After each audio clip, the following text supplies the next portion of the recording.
today, and thank you for those listening too. So the first thing I wanted to talk about is this word resilience, because resilience to me always feels like a really big word, and it feels quite scary. But really what it's saying is, can your business work without you? Or that's what I'm going to be talking about today, is can your business run without you there, or your role, if you're, if it's not your own business, could your role happen without you there? So the way I like to help with this, because it's a common thing, because we work with a range of different businesses, and I'm going to share a story with you at some point during the talk about where this really came into play. But it's really important to me when we're providing support to businesses, whether that's, admin support every day or every month or whatever. It's really important that our role is resilient, because what if one of us is off sick or leaves, or so it's really prominent in my business in terms of our service that we offer, but also with the business that I've built. So I've built my business over the last 4 years, and this has always been something I've been very passionate about anyway, but it's something that I really focus on. And basically it all goes back to the foundations, the processes, or the standard operating procedures, SOPs, if you prefer that term. But for me, processes is like the key word, and it's one of my favorite words. So processes, again, can be sort of thought of in a bit of a scary way. What is a process? But really it's just a step-by-step instruction of how something is done, or it's just how something is done. That is the process. So those processes are the foundation of your business or your role, and having those documented, or just being aware of what they are, is really what's key to building that resilience within a business. So it can be documented however you like, but you've got to think about documenting what you're doing, but also how people can access it, which I'll move on to in a bit. But the story I wanted to share with you was about a business that we have supported for many years now, probably actually since the very beginning of my company, so 4 years, and we've always been very integrated within that business. So we have a lot of access to different parts of the business. Is a tech platform, so we have access to the tech platform. We do a lot of the customer service, but we also do a PA role to the business owner as well. And that business owner got taken into hospital with no warning, literally, and not even just in hospital, but could still work, literally offline for 4 days. And it was an amazing moment, because we could step in and we could basically run her business while she was gone, because her business is literally solely her, and then she's got a tech team who do all the tech, and us who do the admin and customer service. So if she's not there, there's certain bits of it that would we wouldn't be able to cover some of the stuff she does, all the kind of new business bit, but there's a lot that we could do. So it was literally me going between me and her husband trying to get some kind of idea of what I should and shouldn't say, because when someone gets taken into hospital like that quickly and that drastically, I don't, you need to kind of treat it carefully. But the main point I want to say is we could access what we needed to access because we were already integrated with the company, and we already knew the role, and we've got so many, like, one of the key things we did with that business was documenting and creating SOPs and like help guides for the tech platform and how that works. So we could literally go in, move all her meetings, and basically cover the customer service for 4 days, cover pretty much a lot of what needed to be done, because we already had those processes in place.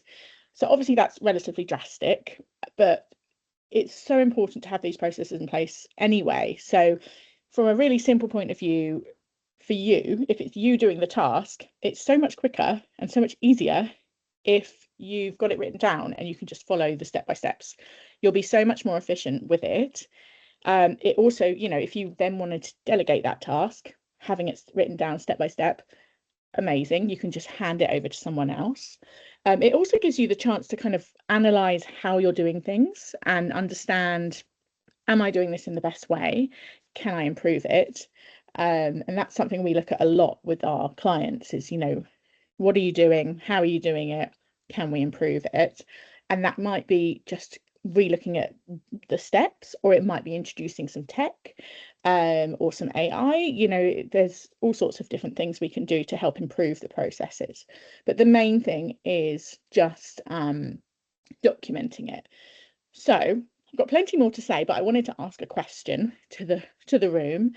I wanted you just to take a moment to think about, and you can share this if you feel comfortable, but what would cause the most disruption within your business or role?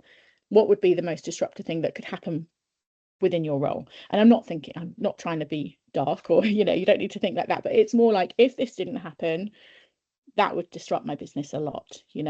So within my business, we've got different freelancers supporting different clients. If one of them was off sick, that would be quite disruptive, unless we could, we've got those procedures in place that someone else could step in. Does anyone want to share what would be disruptive in their role? I think for me, it's sort of very similar to what you just said in terms of that, it's trying to move away from, but my business is very dependent on me. And that's always going to be the biggest challenge. And I've kind of had to manage that at the beginning of this year when I had to take time off, and I worked through that. And there was the positives of the kind of work I do, and the fact that I can do a lot of it remotely was very, very good. But it has proved challenging, and it would continue to prove challenging, because by the fact that it's an organization of one person. So I do have some other people I can bring in. I do have associates, but it's not that they're not always available. And the difficulty is that small businesses are built on people. They're built on your way of doing things. They're built on your experience. And I think that's a really hard thing to replicate, as much as we try and build systems and approaches. And again, I'm trying to do that myself in terms of the standard way of doing things. It is still really hard, because you're very much people driven organizations. Yeah, that's really interesting, because that's kind of taking it a step further, isn't it? If it's you, because when you're delivering, for example, when you're delivering a project, it's not just the step-by-step instructions, it's the you. So you need to kind of have a backup you. A backup you with kind of the procedures of like how you would want things to work. That's really which is actually what I'm currently working on. I don't know, Sarah, what you're obviously not in a dissimilar situation to what I've just sort of gone through, and also what Rachel talked about. It is that, isn't it? Absolutely. I was just going to echo, it keeps me awake at night, actually, because I've been thinking about it, because I need to take some compassionate leave at some point this year. And I was just thinking, how on earth am I going to be able to do that? Like, give myself a bit of breathing space to grieve, but I can't, because I am the business. And it keeps you awake at night thinking in those sort of scenarios. And also for sickness, like you said as well, Helen, I never take annual leave. What happens if I'd like to take a holiday? I haven't had a holiday in 2 years. It's all that stuff, isn't it? So I feel all our pain. Yeah, definitely. I do think it's around setting expectations, though. When it is you delivering, it's about setting those expectations of, I'm not here for X, so therefore I can't deliver. But maybe there's things that could happen whilst you're not there. So if you did have a team member, getting them to do something, or getting someone in temporarily to do kind of the more admin type or basic type tasks. I mean, I'm only going to that because that's my background, that's what I know. But if it's not you delivering, even just some communication can be so valuable. So just still communicating with those clients, or just setting those boundaries of like, I am not here. So and most things, it's interesting, isn't it? Because there's a lot of things that we feel are really urgent and really important, and then when it comes down to it, in those crisis moments, are they that urgent and important? I was talking about this the other day. We use Asana for task tracking, and sometimes my Asana goes very much into the red. Like I have all these tasks that are in the red because they just get pushed and pushed. Yeah. And then when I do finally get the time to come to them, I'm like, God, I've been really stressing about that task, but it's really not that important. It could have waited, but it was kind of sitting on my shoulders as a burden. So my point is like in those moments you realize what are those tasks that are really, really urgent and really needed, and those are the ones you definitely need to have some kind of backup for. And then it's kind of understanding the things that can wait, that there might be weekly tasks that you do naturally which actually could wait. Yes, I hope that helps. Yeah, I think the other thing, and I don't know if this for you, Sarah, is helpful, but I think when I was back, so I was kind of thinking, I spent most of last year stressing about I'm going to have to take time out of the business, exactly kind of where you are probably, and being really panicky about it and really kind of like, what happens if I can't work? And in some ways it wasn't as bad as I thought it would be, but a lot of that was the pre-communication.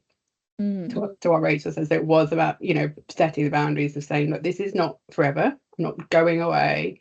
I need to look after myself, and I need to take the time I need, which I think we're all very good at telling other people to do, but we're not very good at doing ourselves, because it's just not naturally how we do work. But I think, it did help just to, because when I did say it, everyone was like, oh, of course, yeah, no problem at all, completely understand that, that's, we have to live. And I think sometimes we, as individuals in organizations in our own businesses, think that people aren't necessarily going to be as reasonable as they are. When you're talking about something like that, it suddenly becomes actually, that's very, very acceptable, and it's very understandable, and look after yourself, and we'll all still be here when you come back. Don't worry about it, kind of thing.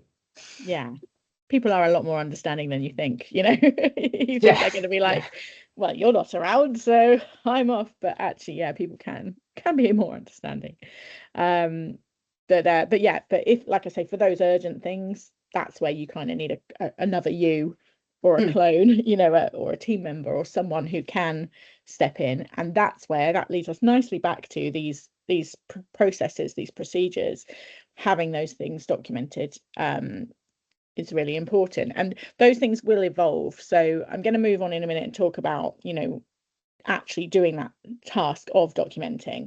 But one thing to be aware of is, like, those, once you've documented them, they do need to evolve over time. They will evolve over time, so you do need to check back in on them. And that can be, your business is evolving, or the tech has evolved, so therefore you can do something a bit better, a bit quicker. One example recently is we like check the time. We're a time-based business, so everything we do is based on time. So we track our time, and up until recently we still do. We check our timesheets every week. The office checks the timesheets of all of the team to make sure all our projects are on track and on budget. And for the last 4 years, we've been doing it in a certain way, and it took not a big chunk of time, but say 45 minutes. And some things, we've basically re-looked at it and got it down to like 15 minutes, which I'm embarrassed to say in a way, because really this is my bag, this is what I do. And I kind of knew it was something we need to look at, but as I'm about to talk about, you kind of just think I'm too busy to even stop and think about it. But it's saving time, and time is money in my business. So by just literally stopping, it probably took me half an hour to stop and think about it, I've saved time in the long run. And part of that is because my business has evolved. The way we were tracking doesn't really work for what we're doing now. But also the platform we use has got different features now, which we can use to be more efficient. So, it's really good just to keep on top of these things. So that is the one thing I want to talk about, really, is where do we even begin with documenting these processes? Because that is the key thing. When clients come to my business, they come kind of overwhelmed. They're like, I need help, I need support, but I don't have time to even stop. it's a common thing, and it's a really difficult thing to get someone out of that headspace of I don't have time. But what I try and tell people is, like I just said, if you can just take the time, if you can just stop somehow, then that is so valuable. What I, the one of the ways of doing it is, next time you do something, just take an extra few minutes to note down what you do, or as you do it, just note down, and do that in whatever form you want. It could be a voice note, it could be a video, it could be a Word document that you just chuck the instructions in. It doesn't necessarily have to be pretty to start with. It's just getting the process out there somewhere. And one of our clients said to us recently, I'd never thought about hiring someone to document my processes. Like, he was like, it's all in my head. So what he realized was, by just recording the videos, doing looms of like what he's doing, he could then give it to someone to then document it. So that's my advice. Some people are like, really like, yeah, I really don't have the time. Then just video yourself doing it, and then let someone else, or use, like, there's AI, ChatGPT might be able to do it. Sometimes it does need a human touch most of the time, but you'll be able to get so far by doing, recording your steps, and then turning that into a document. But really, yeah, it's just about whatever works for you, whatever's going to make you do it, getting that stuff out of your head and onto paper, and then it can be taken and done, make it pretty, make it usable, make it accessible. And that is really key, this accessibility. So imagine again that you're that client that I talked about, who suddenly was not available for their business. Luckily, we already had all the access that we needed to be able to do what we needed to do. We didn't have certain access to certain things, but luckily they weren't things that, like, that we had enough to be able to, we can't access everything in her business, but we had enough to be able to do what we needed to go in and do. But just think about, who could be my backup, who has backup for that role. So if you're in a larger organization like Claire, for example, someone within the business, you do have to, of course, think about security and things like that, and different organizations have different processes, so you need to make sure you're matching those. But someone needs to know what you do, how you do it, and what they need to access. So like in our business, for example, we have we use LastPass as a vault for passwords, so it's nice and secure, but basically we can share the passwords between each other when we need to. We also, everything is sort of cloud-based with all of our clients, really. So being able to access things on the go and cloud-based is really, really important. So not having important things on your desktop and making sure that they are accessible is, again, really important. So just having some awareness there around, if, like, A, yes, documenting them, so important, but B, who can access this, and how could I share access if I really needed to. If you are really aware of security, for example, that I know every business is different. Like, even if you just had one folder, and in that moment of crisis you just had to share one link, that could be a solution. And maybe just have in your mind, like, who is my backup person. So in my client's point of view, we were her backup, but also her husband was like the main go-to. So that was a really crucial role that he played in that scenario. So who would be your backup? So the next thing I wanted to talk about, which actually is kind of the last thing I wanted to talk about, is one thing that we talked in the description for this event. We talked about sensible capacity planning. So this is more about your time and leaving yourself time to deal with stuff. So obviously we all in our roles have tasks to do, but one thing I've learned through my business is it's so important to leave that white space, so that when there is something, a crisis, or a time where you do need to kind of step into those resilient shoes, you have time to deal with these things. One thing I wanted to share was when in a previous role where I was employed, the MD there was really picky on time management. She was kind of over the top. I kind of loved it, but kind of looking back, it was a bit much. But we would literally have our diary blocked out in blocks for 3 months. I would know what I was doing 3 months on a Tuesday at 2 o'clock, because we'd have all these chunks of time blocked out already. And yes, that's great because I can see ahead, but there was literally no breathing room. And definitely with myself in the early years of running this business, I kind of started in that way. When it was when it was me supporting clients, I'd be supporting someone, 9 till 12, then I'd move to a different client for 4 hours, and it would be back to back. And of course, that's not great for mental health or workplace balance, but also it doesn't leave any white space to react. So what I do now is I really make sure that there are spaces in my diary, and I'm leaving that space for when things do need to be done that I haven't planned for. I always have this kind of list of like, I'm never going to be sat there doing nothing, right? So there's always a 1 day list, which is like, this is kind of bigger picture thinking, or like further down the, something to think about when I have time. I mean, and there's always a list of like other things, tasks that need to be done that are not urgent, but just leaving that space for yourself to work is really key, because otherwise you can't deal with things when they come in. You let people down, say you are booked back to back and then something really urgent comes in, you're going to have to let something down somewhere. So I just think that's actually a really important part of resilience and building that resilience within your business. So I realize I've talked a lot. Is there so over to you, Helen. Do you want to open up to some questions or?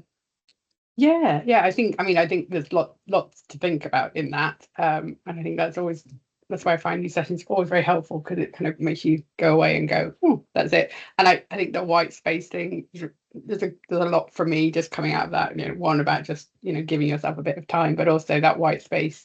I certainly feel right now I'm not in a place where I have a lot of white space, just because it's a busy time. I'm looking forward to it being quieter.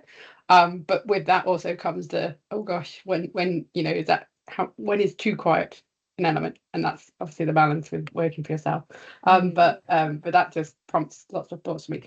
Does anyone else have any thoughts or questions for Rachel, or just general musings based on what we've heard? Because my brain is a little bit ticking a lot.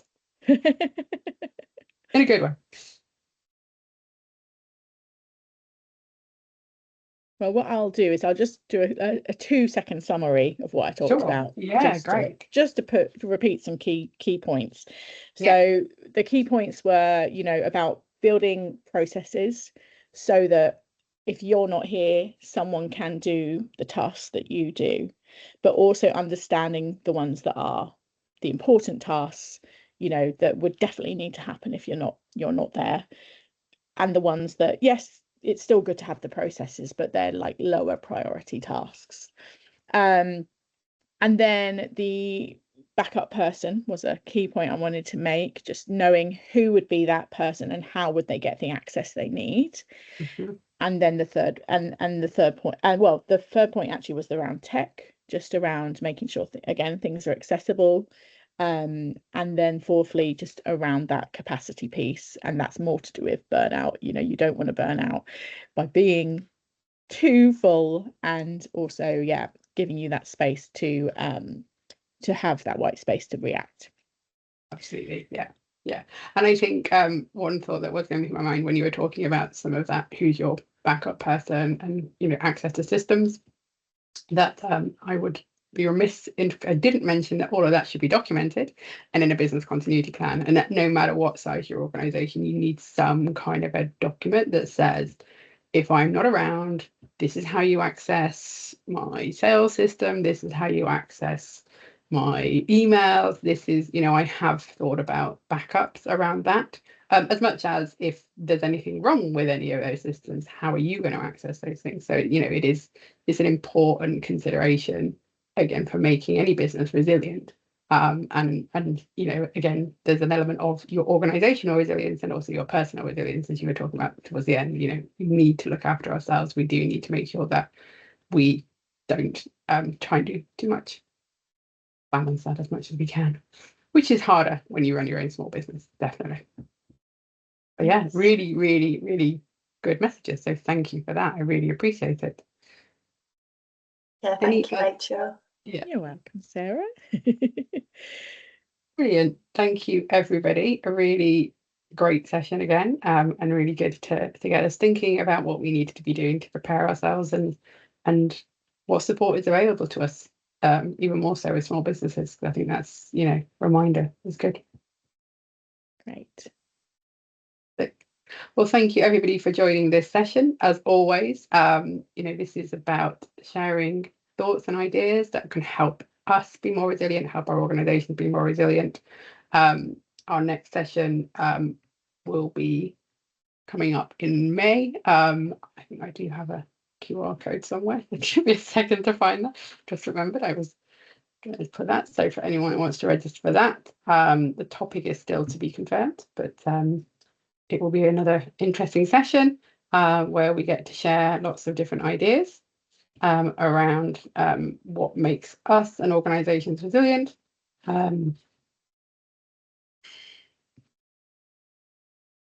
Just put that in the chat. Please feel free to register. And please let people know about this group. Please invite people to join these sessions. And if you've got any thoughts on how we can build this group up further, I'm also open to that, because I'm keen to get the message out there. Great. Thank you, Helen. Thanks, Rachel. Thank you, everybody. Thanks a lot. Nice to see you. Take care. Good to see you. Bye. See you around, Sarah. Bye. Bye.